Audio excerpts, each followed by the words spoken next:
नारद जी ने प्राचीन बरी से बोला, हे राजन, क्या यह कथा तुम्हें समझ में आई? राजा बोला, महाराज, कथा सुनने में तो बहुत सुंदर थी, पर इसका अर्थ मुझे जरा भी समझ में नहीं आया। इसे सुनाने का वास्तविक उद्देश्य क्या था?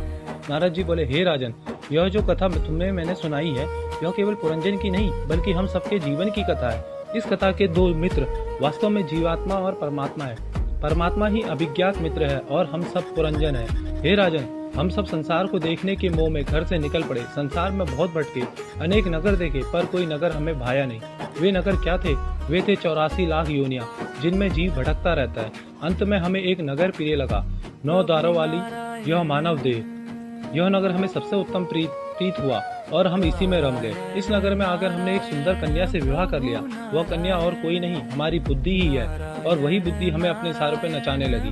उस बुद्धि के आगे से चलने वाले 10 सैनिक, 5 ज्ञानेंद्रिया और 5 कर्मेंद्रिया, इन 10 का एक सेनापति मन। जैसे सेनापति के आदेश से सेना कार्य करती है, वैसे ही मन के द्वारा इंद्रिया कर्म करती है। और जो 5 फनों वाला नाग था, वह है 5 पंच प्राण वायु, जो इस शरीर की रक्षा करते हैं। हे राजन, जो जरा नाम की स्त्री आई थी ना, वह है मनुष्य का बुढ़ापा, जिसे कोई भी प्रिय नहीं मानता। और जो 360 काले तथा 360 गोरे सैनिक थे, वे हैं रात्रि और दिन, जो निरंतर हमारे जीवन पर आक्रमण करते रहते हैं। जरा देवी के आदेश से ही सैनिकों ने आक्रमण किया, वैसे ही बुढ़ापा धीरे धीरे हम सबको जकड़ लेता है। जब जरा देवी का पूर्ण आक्रमण हो जाता है, तो इंद्रियां शिथिल हो जाती है, बाल श्वेत हो जाते हैं, फिर भी आशा का पिंड जीव नहीं छोड़ता। इस प्रकार जीव एक योनि से दूसरी योनि में भटकता रहता है। जैसे पुरंजन भटक रहा था, वैसे ही हम भी भटक ही रहे हैं। घर कब पहुंचेंगे? जब पुराने मित्र परमात्मा ने स्मरण कराया। वैसे ही जब प्रभु की कृपा होती है, या तो स्वयं भगवान मार्गदर्शन करते हैं या किसी संत को भेजकर हमें याद दिलाते हैं, तू इस संसार के झंझावात में फंसा हुआ है, अपने प्रभु को स्मरण कर। जब कोई संत हमें स्मरण कराता है, जब वह अभिज्ञात की भांति हमें आत्मज्ञान कराता है, तब हम परमात्मा के स्वरूप को पहचान लेते हैं और इस माया रूपी संसार का त्याग कर उस परमात्मा में स्थित हो जाते हैं। भक्त वत्सल भगवान की जय।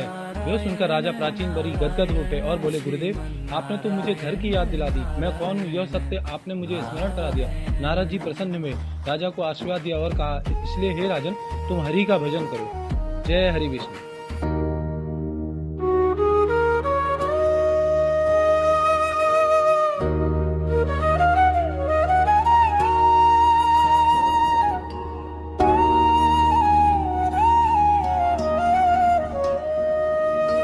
नारायण नारायण